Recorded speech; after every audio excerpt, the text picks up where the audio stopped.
Your brand new iPhone deserves the best protection, and the iLune 3-Pack Screen Protector Plus 3-Pack Camera Lens Protector has you covered.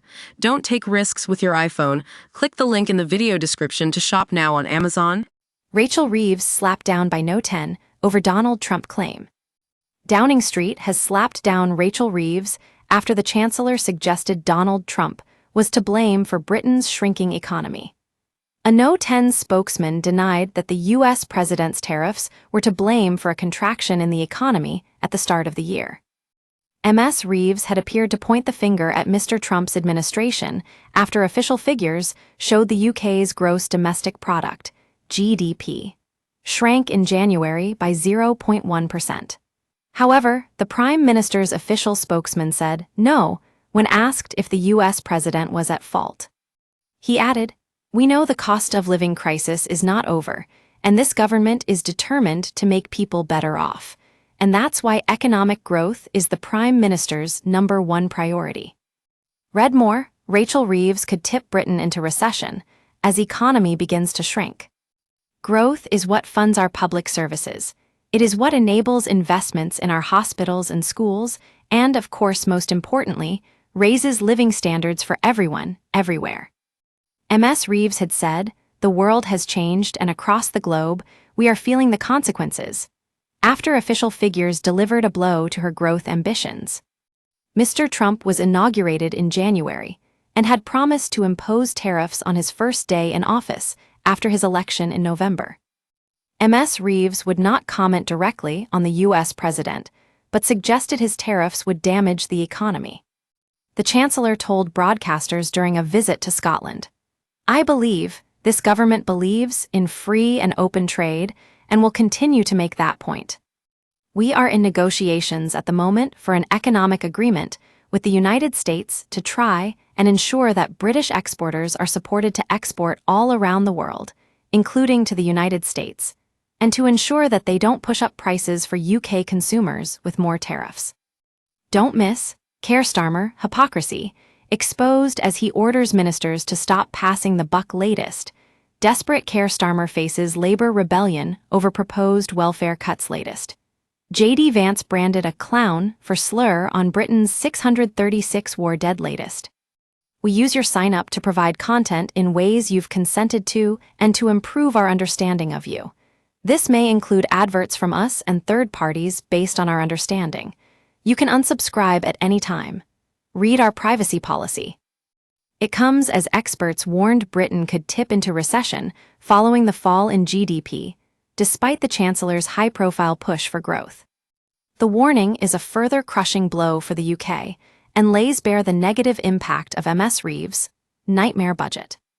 And it raises questions with looming headwinds from her massive national insurance raid and Donald Trump's trade war. Ms. Reeves is already facing a struggle to balance the books and ramp up defense spending amid the Ukraine crisis, with the spring statement due on March 26. The Tories branded the government a growth killer following the gloomy figures.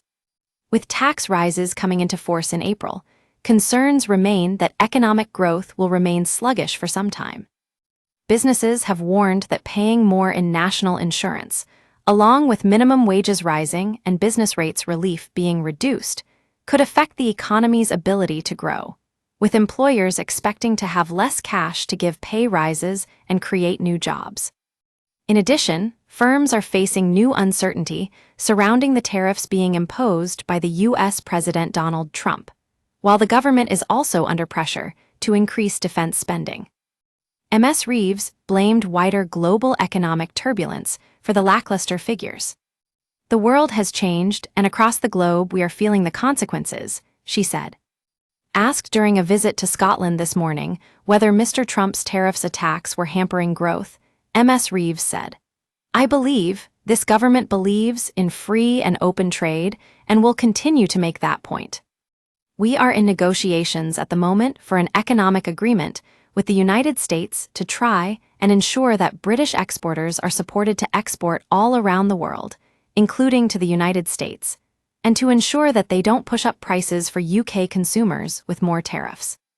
The government is expected to set out significant cuts to the welfare budget next week as part of these cost savings.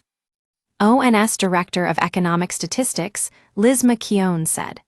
The economy shrank a little in January, but grew in the latest 3 months as a whole, with the overall picture continuing to be of weak growth. The fall in January was driven by a notable slowdown in manufacturing, with oil and gas extraction and construction also having weak months. However, services continued to grow in January, led by a strong month for retail, especially food stores, as people ate and drank at home more. Last month, the Bank of England halved its growth forecast for the UK this year. At the spring statement later this month, the independent forecaster, the Office for Budget Responsibility, is also likely to downgrade its growth prediction. This has led to expectations that government spending will have to be reined in so that Ms. Reeves can meet her tax and spending rules. Shadow Chancellor Mel Stride urged Ms. Reeves to think again before the spring statement. It is no surprise that growth is down again, following near no growth in the last 3 months of 2024, he said. After consistently talking Britain down, raising taxes to record highs and crushing business with their extreme employment legislation, this government is a growth killer. Labour inherited the fastest-growing economy in the G7, but since they arrived, business confidence has collapsed, and jobs are being lost. Julian Jessup, economics fellow at the Institute of Economic Affairs, said, "The latest official data are perhaps not as bad as they look, but they do confirm that the UK economy made a poor start to 2025. Nonetheless, this feeble rate would remain well short of the numbers baked into the OBR's forecasts for last October's budget. And this is even before the main measures actually kick in next month. In short, the economy is on a knife edge, and the Chancellor could be about to tip the UK into a full-blown recession." Nicholas Hyatt, investment manager at Wealth Club, warned of the risk that recession starts here. Tariffs and increased labor costs were more worries than reality in January, the month covered by these numbers, he said. Those worries will soon be transforming into realities. That leaves plenty of room for economic growth to deteriorate further, with far fewer catalysts to spark an economic recovery. We could be at the start of a long, slow slide into recession.